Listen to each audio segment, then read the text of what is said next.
एक बार की बात है। लक्ष्मण की नई नई शादी हुई थी। पत्नी का नाम था रानी। रानी बहुत खूबसूरत थी। लक्ष्मण के पास खुद की कोई खेती नहीं थी।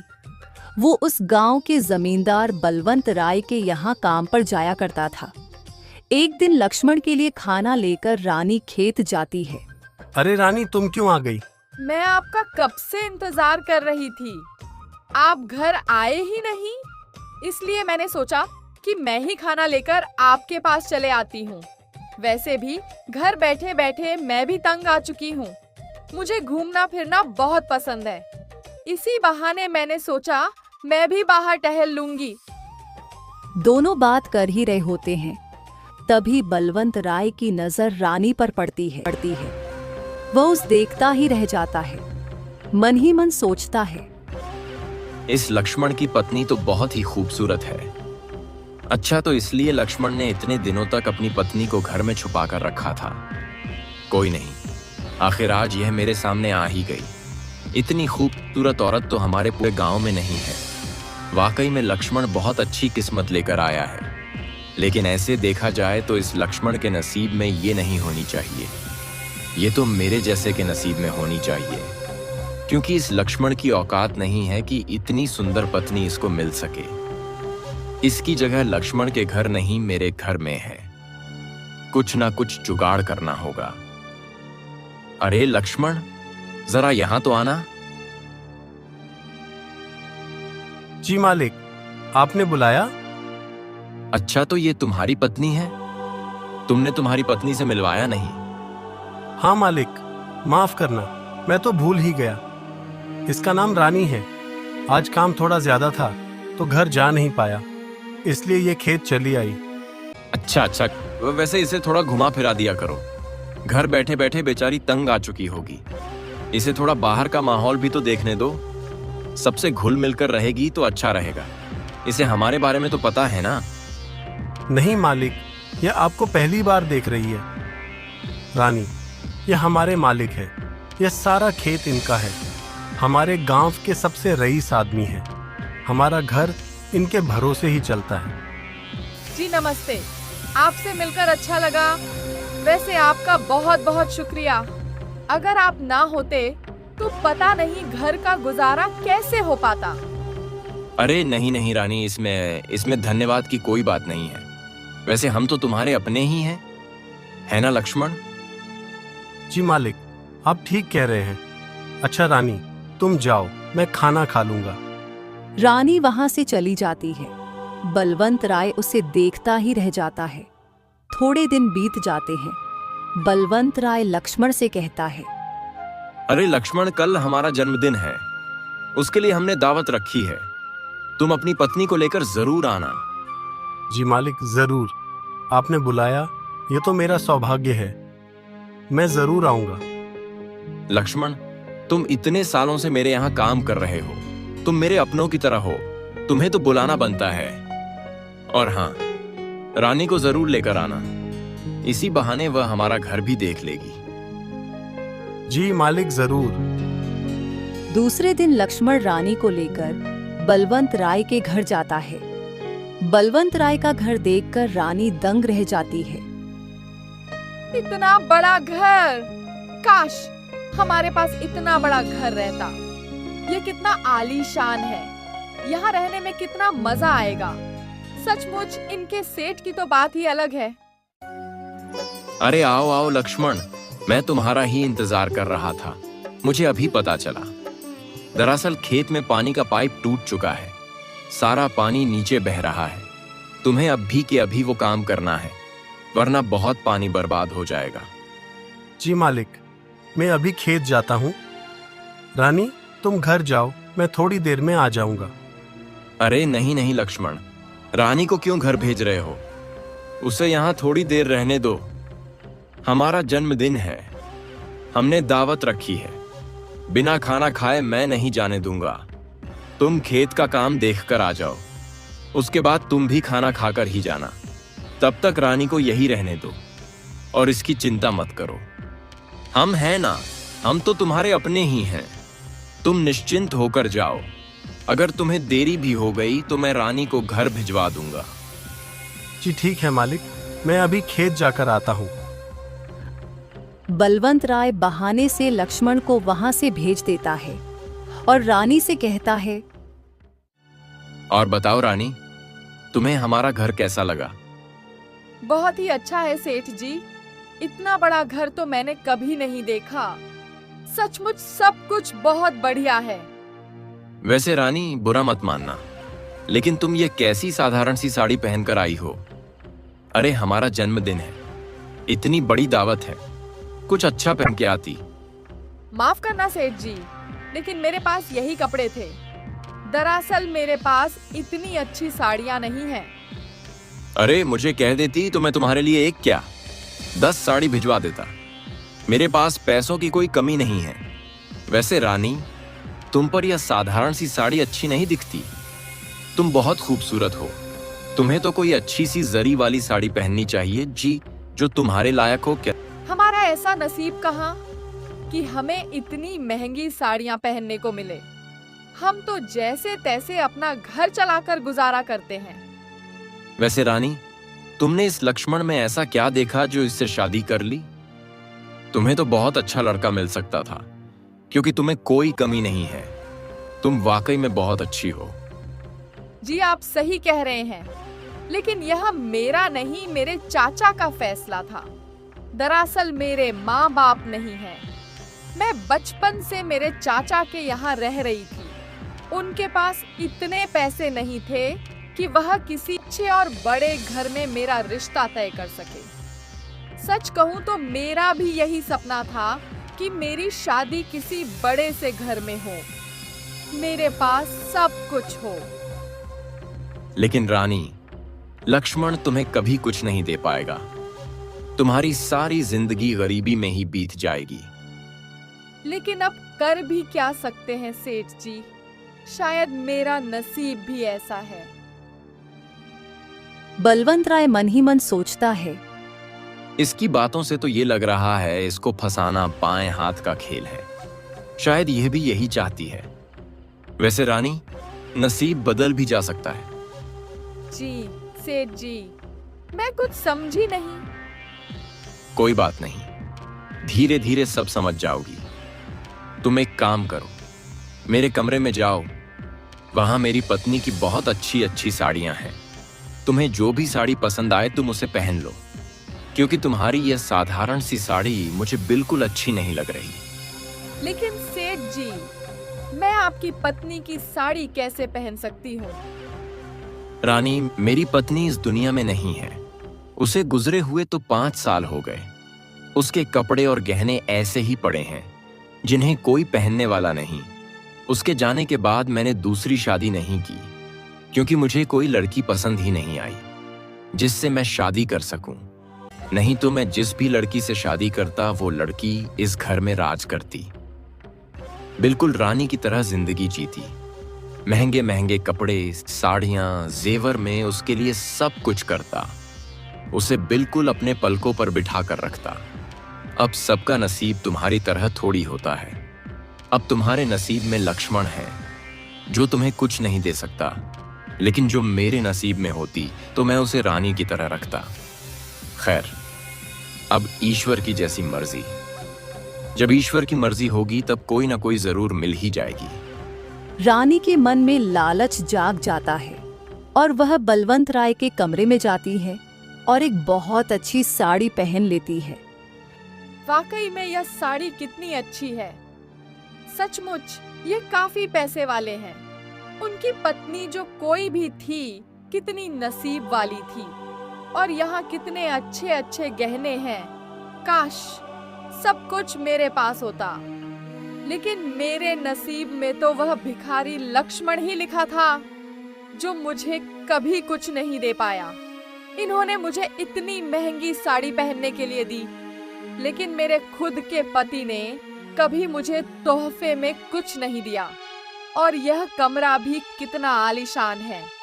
वैसे इन सेठ जी की उम्र ज्यादा है, लेकिन अगर इतने पैसे वाला पति मिल जाए तो क्या बात होगी। थोड़ी ही देर बाद लक्ष्मण वहां आता है। रानी को इतनी महंगी साड़ी में देख लक्ष्मण बोलता है, रानी, ये साड़ी किसकी है? तुमने ये साड़ी कब बदली? जी, वो मेरे साड़ी पर खाना गिर गया था। वह काफी गंदी हो गई थी, इसलिए सेठ जी ने मुझे दूसरी साड़ी दी। रानी लक्ष्मण से झूठ बोलती है। बलवंत राय यह देख सोचता है। अरे वाह, यह रानी तो वाकई में मुझसे 2 कदम आगे निकली। मेरा काम तो बहुत आसान हो गया। सचमुच मानना पड़ेगा इस लड़की को। लगता है यह पूरी तरीके से मेरे जाल में फंस चुकी है। अब इसे मेरा होने से कोई नहीं रोक सकता। अच्छा, कोई बात नहीं। आपका बहुत बहुत धन्यवाद सेठ जी। मैं आपको कल ये साड़ी लाकर दे दूंगा। अरे नहीं लक्ष्मण, वैसे भी मेरे घर में साड़ी पहनने वाला कौन है? तुम इसे रानी के पास ही रहने दो। वैसे भी रानी इस साड़ी में बहुत अच्छी लग रही हैं। मुंह दिखाई का तोहफा ही समझ लो। और इसे भी यह साड़ी बहुत पसंद आई है, तो उसके पास ही रहने दो। मुझे इसकी कोई जरूरत नहीं है। इसे लौटाने की कोई जरूरत नहीं। ठीक है? जी मालिक, ठीक है। आपका बहुत बहुत धन्यवाद। चलो रानी, अब हम घर चलते हैं। दोनों वहां से चले जाते हैं। ऐसे ही दिन बीतते चले जाते हैं। रानी सोचती है, वह सेठ जी कितने अच्छे हैं। अगर उनकी पत्नी की जगह मैं उस घर में ले लूं तो मेरे तो बहुत ठाठ होंगे। मैं बहुत ऐश और आराम की जिंदगी जीऊंगी।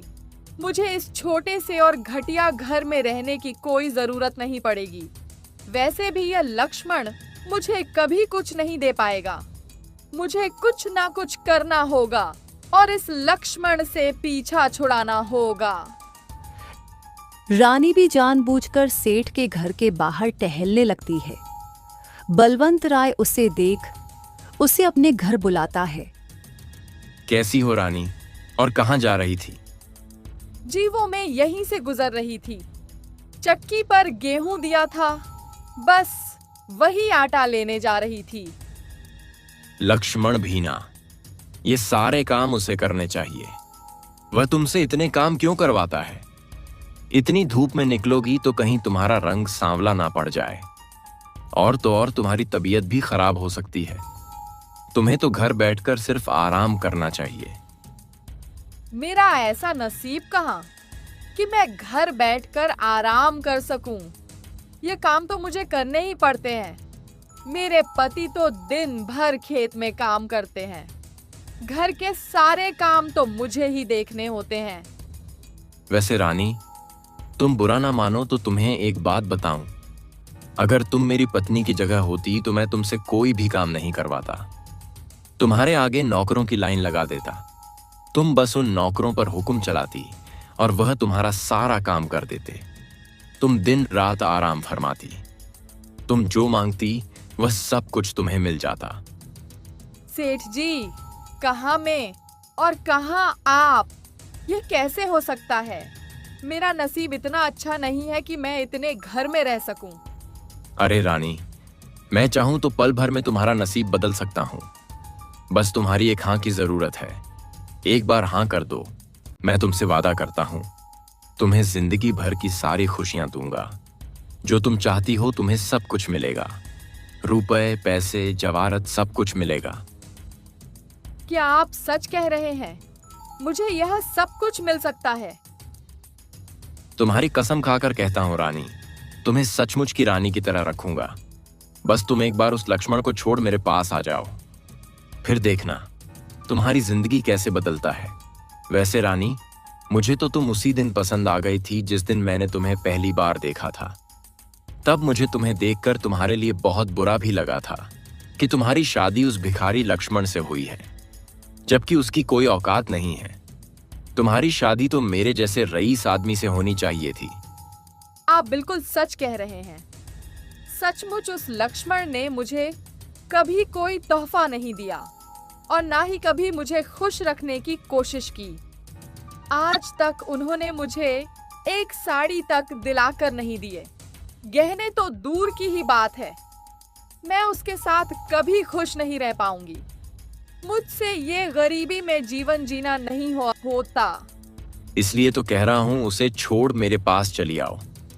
मैं तुम्हें सब कुछ दूंगा जिसकी तुम हकदार हो। लेकिन मैं उससे पीछा कैसे छुड़ाऊं? मैं उसे क्या कहूंगी? तुम्हारे लिए कोई बड़ी बात नहीं है। अगर मैं अपने तरफ से कुछ करता हूं तो गांव वालों के नजर में मैं बुरा बन जाऊंगा और कहीं ना कोई लोग हम पर शक करेंगे। इसलिए यह मैं तुम पर छोड़ता हूं कि अगर तुम्हें ऐश आराम की जिंदगी चाहिए तो तुम्हें लक्ष्मण से पीछा छुड़वाना ही होगा। जी आपने सही कहा, मैं कुछ ना कुछ जरूर करूंगी। मुझे अभी जाना होगा। बलवंत राय और रानी चुप चुप कर मिलने लगते हैं। बलवंत राय उसे तोहफे में कभी साड़ी कभी गहने देता है।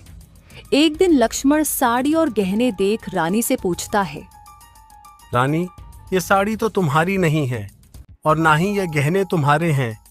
ये कहाँ से आए? किसने दिए? दरअसल मेरे एक रिश्तेदार ने मुझे दिए हैं।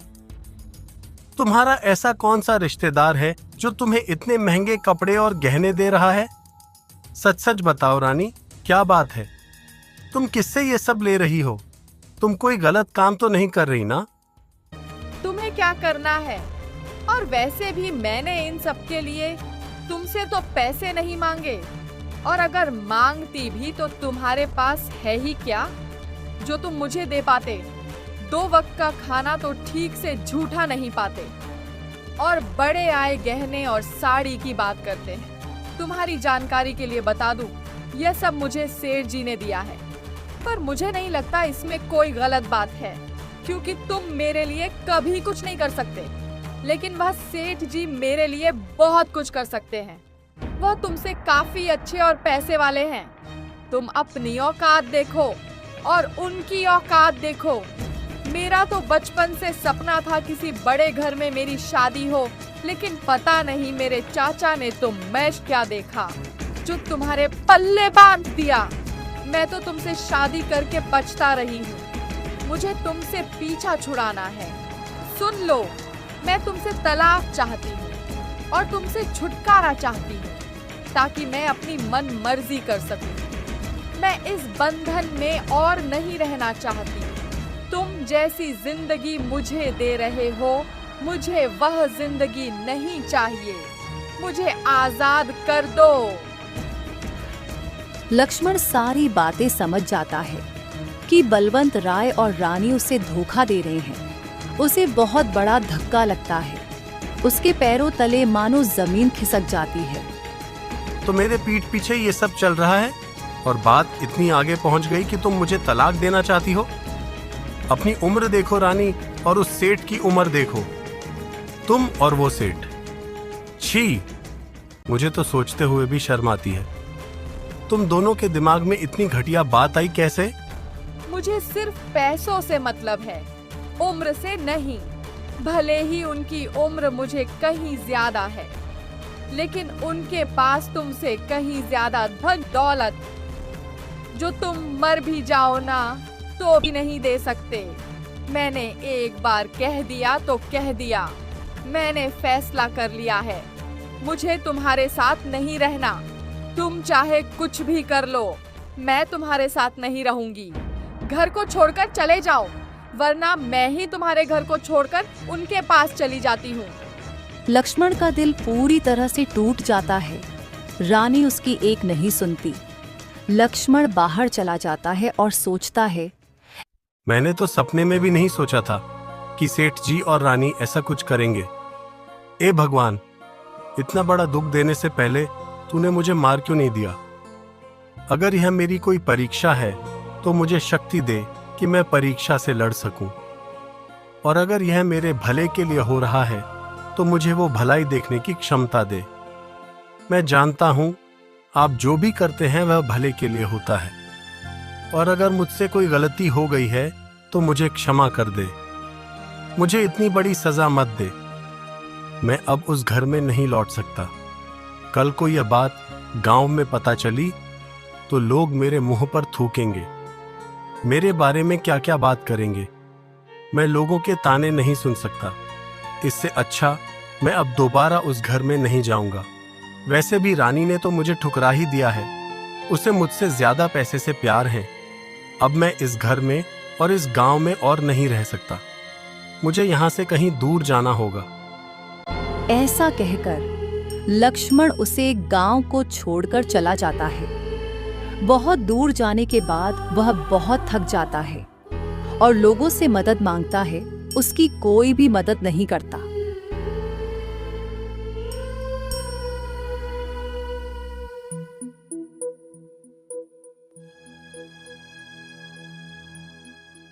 लक्ष्मण एक जगह जाकर बैठ जाता है।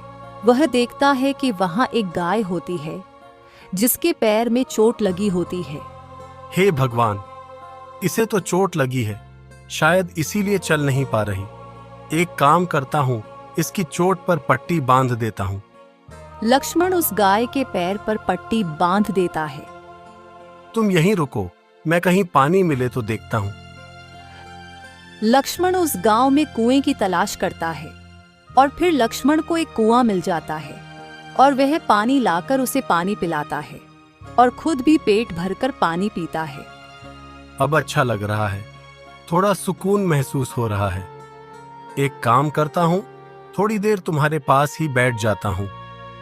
तुम्हारा मालिक आता ही होगा, वह भी तुम्हारे लिए बहुत परेशान हो रहा होगा। तुम बस थोड़ी देर इंतजार कर लो।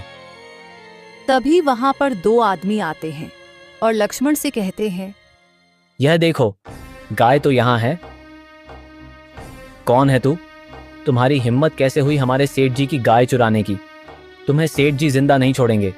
चलो हमारे साथ। तुम लोग क्या कह रहे हो? मैंने कोई गाय नहीं चुराई। इसे तो चोट लगी थी, मैं तो बस इसे पानी पिला रहा था और इसके मालिक का इंतजार कर रहा था। मेरी कोई गलती नहीं है, मैंने कुछ नहीं किया। वह तो हमारे सेठ जी ही तय करेंगे। तुम चुपचाप चलो हमारे साथ। वह दोनों आदमी लक्ष्मण को अपने साथ लेकर जाते हैं और सेठ से कहते हैं, सेठ जी, इसने आपकी गाय चुराई है। हम दोनों ने इसे ढूंढा है और आपके गाय भी ढूंढ कर लेकर आए हैं। क्या बात कर रहे हो? ए लड़के, तुम्हारी इतनी हिम्मत, तुमने हमारी गाय चुराई? तुम जानते भी हो हम कौन हैं। तुम्हें इसकी सजा जरूर मिलेगी।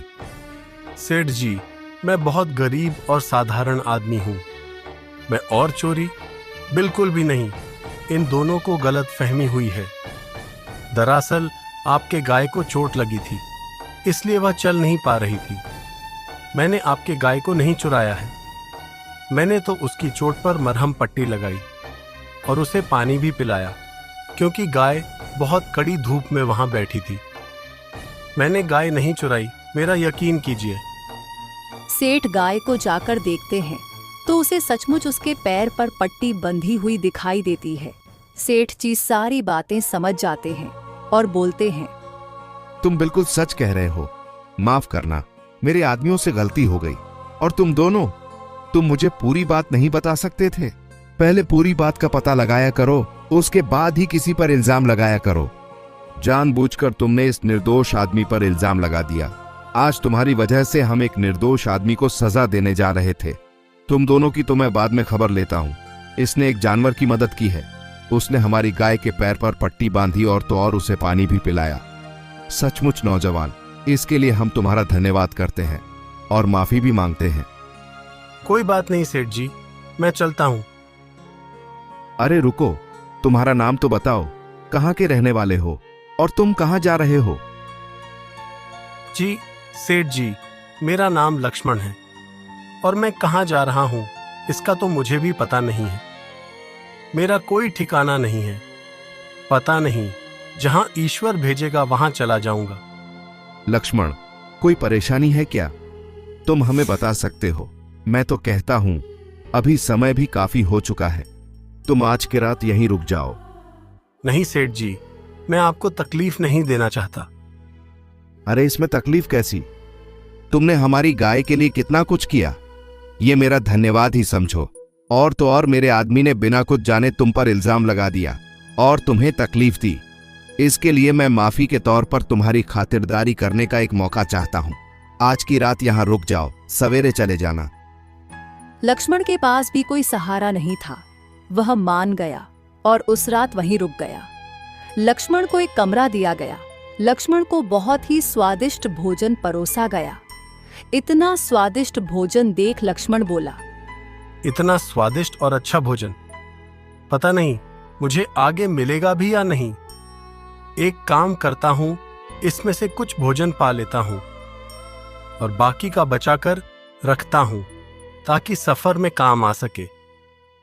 लक्ष्मण थोड़ा सा ही खाकर बाकी का खाना बचा लेता है। यह सब सेठ प्रेमचंद देख लेता है और मन ही मन सोचता है, ये आदमी मेरे बहुत काम का है। मैं जो देख रहा हूं वह मेरे लिए इस आदमी को समझने के लिए काफी है। मैं कल सवेरे ही इससे बात करता हूं।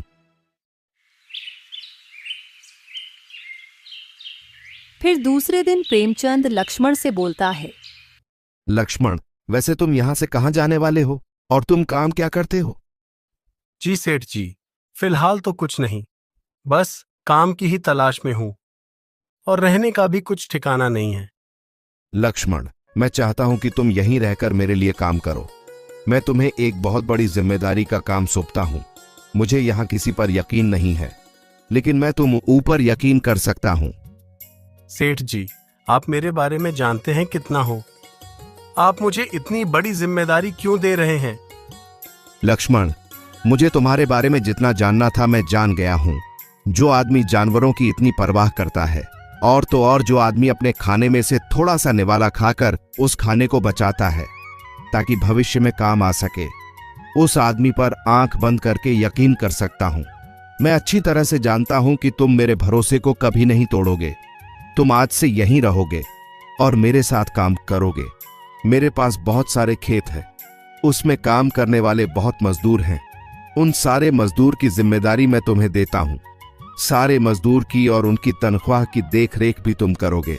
और हां, अब तुम ही बताओ, तुम क्या तनख्वाह लेना पसंद करोगे? जो तुम मांगोगे मैं तुम्हें दूंगा। आपने मेरे लिए जितना किया उतना ही काफी है। मुझे तो बस 2 वक्त की रोटी मिल जाए वही काफी है, और रहने के लिए एक छोटा सा घर, बस। और कुछ नहीं चाहिए। मुझे कोई तनख्वाह नहीं चाहिए। ऐसे कैसे? तुम मेरे लिए काम करोगे तो तनख्वाह तो तुम्हें लेनी ही होगी। मैं तुमसे मुफ्त में काम क्यों करवाऊं? और 2 वक्त की रोटी, यह तो बहुत कम हो गया। और हां, तुम्हारा काम भी बहुत जिम्मेदारी का है। मैं अपने मन से क्या ही कहूं। जो आपको देना है दे दीजिएगा, लेकिन अभी नहीं। मेरी तनख्वाह आप अपने पास ही रखिए। जब मुझे जरूरत पड़ेगी तब मैं आपसे मांग लूंगा। अच्छा ठीक है, चलो अब काम पर लग जाओ। मैं अशोक से कहकर तुम्हें सारा काम समझाने के लिए कहता है। लक्ष्मण वहां बहुत लगन से और ईमानदारी से काम करने लगता है। लक्ष्मण के आने से खेत के सारे मजदूर भी बहुत खुश हो जाते हैं। वह उनसे बहुत अच्छे से पेश आता है। प्रेमचंद सेठ लक्ष्मण की ईमानदारी से बहुत प्रभावित होते हैं। वह उसकी हमेशा तारीफ करते हैं। महीने बीतते चले जाते हैं। वह कहते हैं ना, जब अच्छे दिन आते हैं तब दुश्मन भी बन ही जाते हैं। ऐसे ही जलने वालों में एक नाम अशोक का भी होता है। अशोक वही काम करता है जो लक्ष्मण की तरक्की देख उससे जलने लगता है। यह कल का आया लौंडा बहुत उड़ रहा है, इसके पर काटने होंगे। मुझे इस सेठ जी के नजरों में इसे गिराना होगा ताकि सेठ जी से उसे लात मारकर यहां से निकाल दे। अशोक एक चाल चलता है और चोरी चुपके प्रेमचंद के कमरे में जाता है और वहां प्रेमचंद का एक मोती वाला हार लाकर लक्ष्मण के कमरे में रख देता है। और फिर दूसरे दिन जब प्रेमचंद तैयार होता है तो उसे अपना हार दिखाई नहीं देता।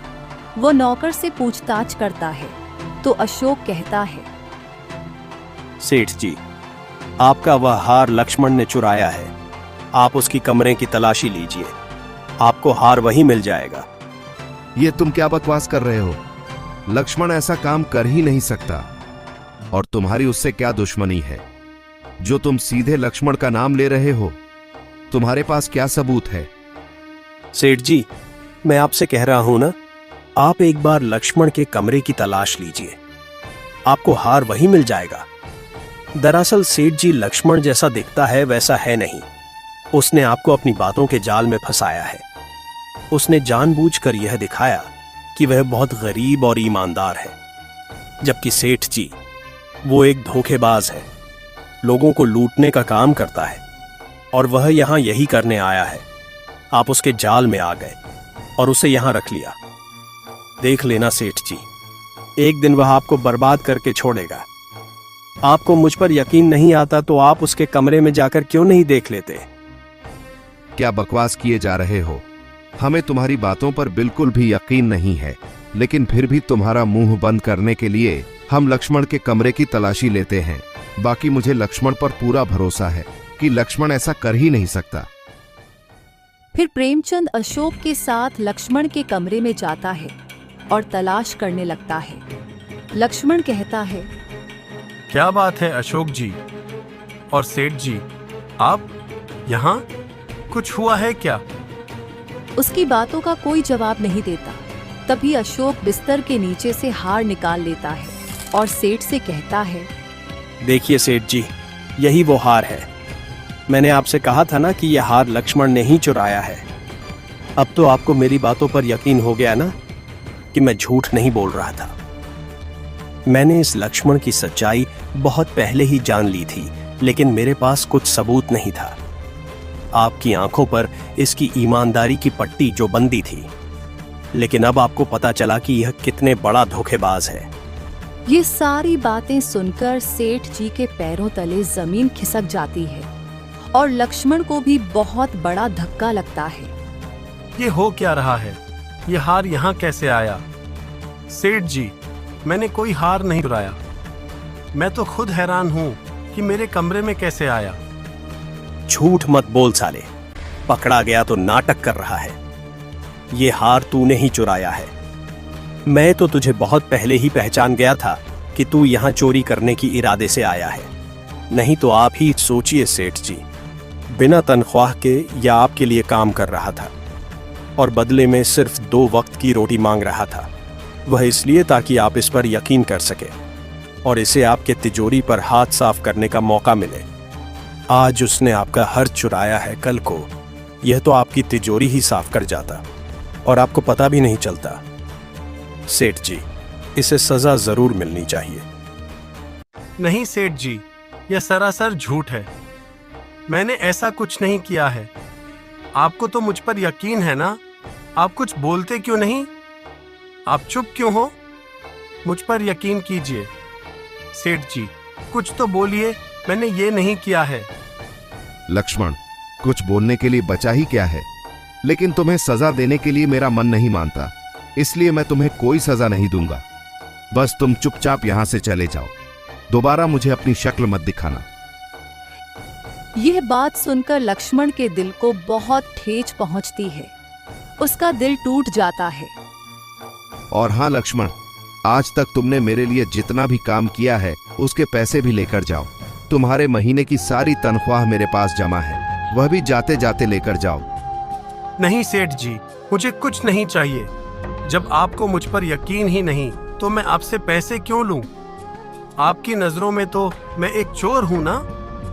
चोरी करने के इरादे से यहाँ आया था, फिर आप मुझे तनख्वाह क्यों दे रहे हैं? मैं एक चोर हूं और चोर को कोई तनख्वाह नहीं दी जाती।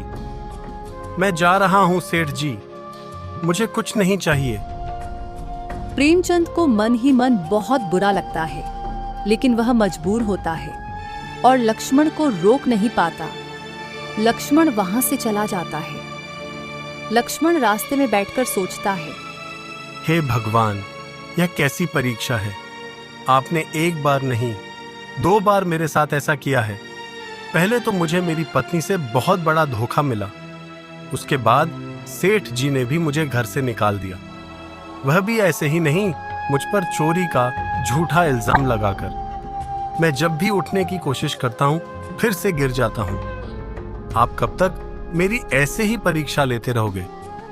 बस कीजिए प्रभु, मैं टूट चुका हूँ, मुझसे और नहीं सहा जाता।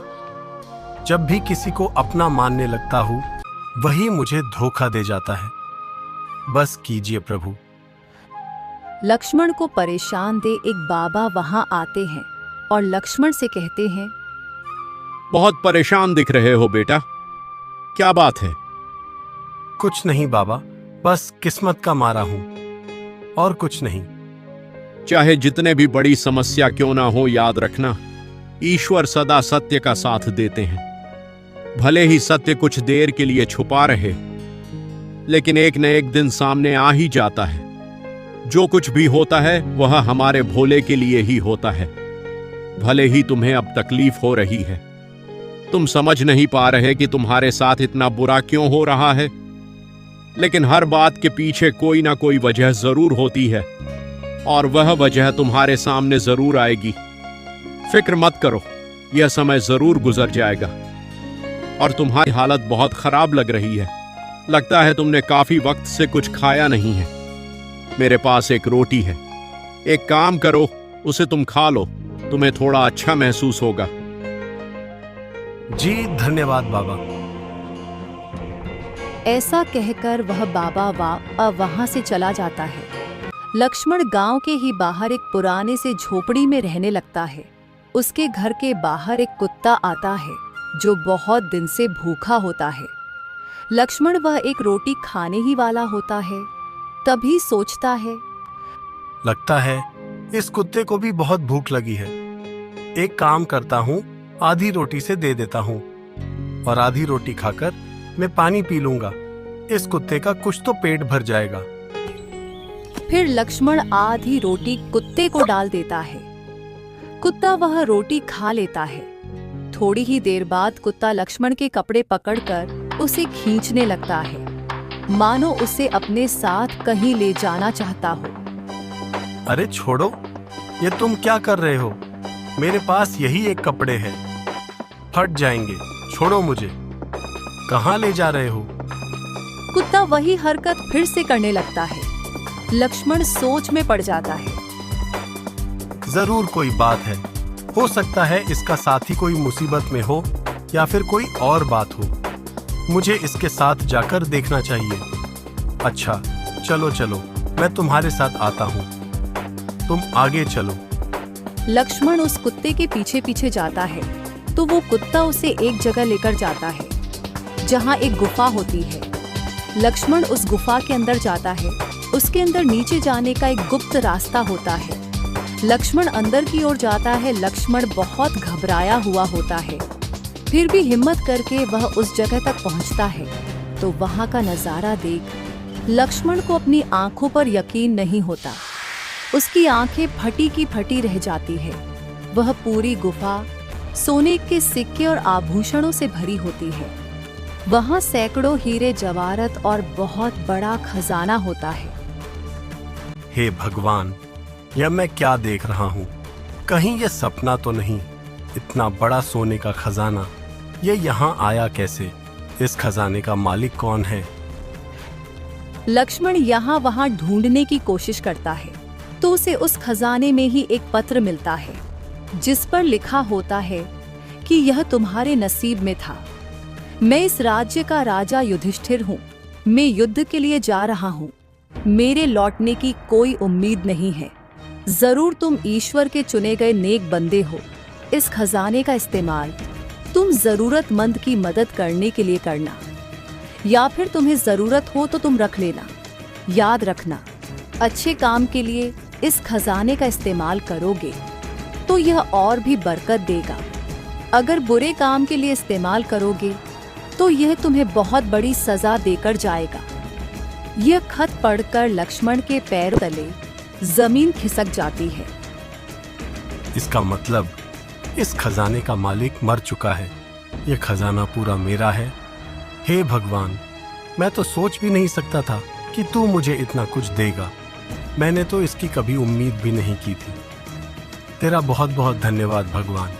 मैंने तो सिर्फ इस कुत्ते को आधी रोटी का टुकड़ा खिलाया था, उसके बदले में तूने मुझे इतना सब कुछ दे दिया। सचमुच भगवान, तेरी लीला अपरंपार है। तो कुछ भी कर सकता है। तेरी लीला तू ही जाने। आज के बाद मेरी तरह कोई भूखा नहीं रहेगा। मैं हर जरूरतमंद की मदद करूंगा। मैं इस खजाने का इस्तेमाल अच्छे काम के लिए करूंगा। उस दिन के बाद लक्ष्मण सबसे पहले एक बहुत बड़ा और आलीशान मकान लेता है और उसमें रहने लगता है और मंदिर में सुबह शाम दोनों वक्त भंडारा करता है ताकि गरीब लोगों का पेट भर सके।